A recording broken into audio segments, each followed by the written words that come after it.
Praise the lord. దేవుని పరిశుద్ధ నామానికి మహిమ కలుగును గాక. అనుదిన జీవాహారం అనే కార్యక్రమాన్ని వీక్షిస్తున్న మీ అందరికీ కూడా ప్రభు పేరిట మా శుభాభివందనాలు. ప్రతిదినము దేవుని వాక్యం చేత ఎంతగానో బలపడుచున్నాం. ఈ ఉదయకాల సమయంలో దేవుడు మనకిచ్చే వాక్యంను జ్ఞాపకం చేసుకుందాం. అందరూ బైబిల్ గ్రంథాన్ని తెరిచినట్లయితే యెషయా గ్రంథము 58వ అధ్యాయము 11వ వచనం. యెహోవా నిన్ను నిత్యము నడిపించును, క్షామకాలమున ఆయన నిన్ను తృప్తిపరిచి నీ ఎముకలను బలపరచును. నీవు నీరు కట్టిన తోట వలెను ఎప్పుడును ఉబుకుచుండు నీటి ఓట వలెను ఉండెదవు. ఆమేన్. ఈ ఉదయకాల సమయంలో దేవుడు మనల్ని బలపరుస్తూ మనకిస్తున్నటువంటి చక్కటి వాగ్దానం ఏమిటంటే, క్షామకాలమున నీకు ఎటువంటి అనారోగ్యం లేకుండా దేవుడు తన ఆరోగ్యకరమైన రెక్కల క్రింద దాచి ఉంచడం మాత్రమే కాదు, కానీ ఎప్పుడును నీటి ఓట వలెను, ఎల్లప్పుడూ కూడా ఉబుకుచుండు నీటి ఓట వలె ఆయన సన్నిధిలో ఎదుగుతావని దేవుని వాక్యం సెలవిస్తుంది. ఎప్పుడు నువ్వు ఉబుకుచుండు నీటి ఓట వలెను ఉండెదవు. నీవు నీరు కట్టిన తోట వలె. నిజమేనండి, నీరు కలిగి చక్కగా పచ్చని మొక్కలకు, లేకపోతే మన ఇంటిలో పెంచుతున్నటువంటి మొక్కలకు, తోటలలో మనం చూసినట్లయితే ఎప్పుడు కూడా నీరు ఉన్నట్లయితే అవి పచ్చగా ఏపుగా ఎదుగుతూ ఉంటాయి.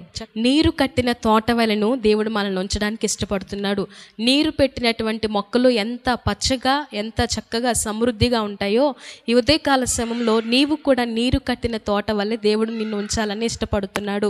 నీరు అనగా దేవుని యొక్క వాక్యం చేత నీవు నింపబడగలిగినట్లయితే, దేవుని వాక్యము నీ హృదయంలో ఉండగలిగినట్లయితే నీవు ఎల్లప్పుడూ కూడా ఉబుకుచుండు తోట వల్లే ఉంటావు. నీ జీవితంలో క్షామకాల పరిస్థితులు వచ్చినా, ఈ దుర్దినాల్లో మనమున్న అపాయకరమైన పరిస్థితిలో మనమున్నా సరే, మనకెదురవుతున్న సమస్యలను బట్టి మనం కృంగిపోమట.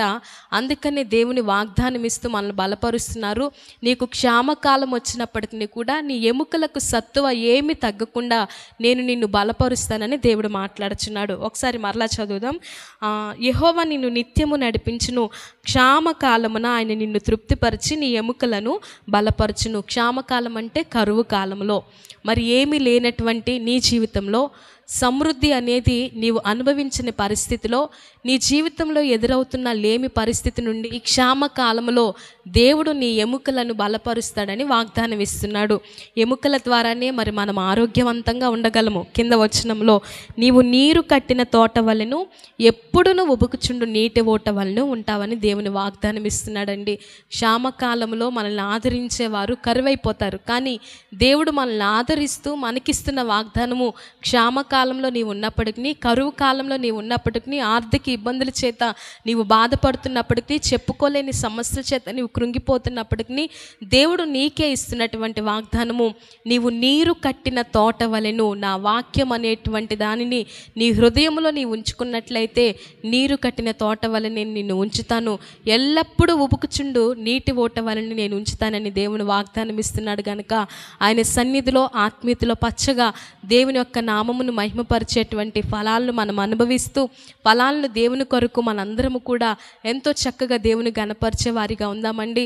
మరి ఉదయకాల సమయంలో దేవుడు మనల్ని బలపరుస్తుంటున్నటువంటి మాట, క్షామకాలంలో నీ ఎముకలను బలపరిచి నీరు కట్టిన తోట వలెను ఎప్పుడు ఉబుకుచుండు నీటి ఓట వలె నేను ఉంచుతానని దేవుడు వాగ్దానం ఇస్తున్నాడు. కనుక ఆయన కృపకు పాత్రలం అవుదాం.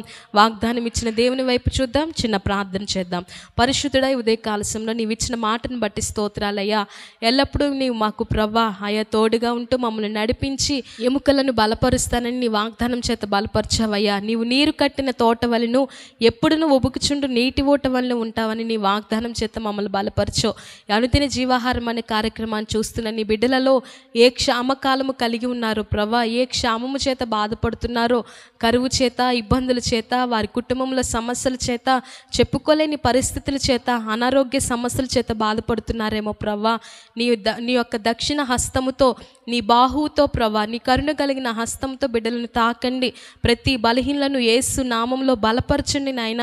నీవే ముట్టి స్వస్థపరచండి అయ్యా. ఎల్లప్పుడూ నీవు నీరు కట్టిన తోట వలెను ఎప్పుడు నువ్వు ఉబుకుచుండు నీటి ఓట వలె ఉంటావని ప్రవ్వా, ఈ పునరుద్ధాన దినమున నీవు మాకిచ్చిన వాగ్దానం బట్టి స్తోత్రాలు ప్రవ్వా.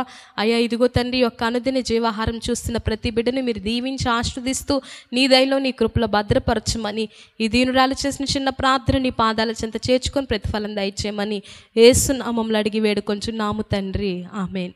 అందరికీ హృదయపూర్వక వందనాలండి.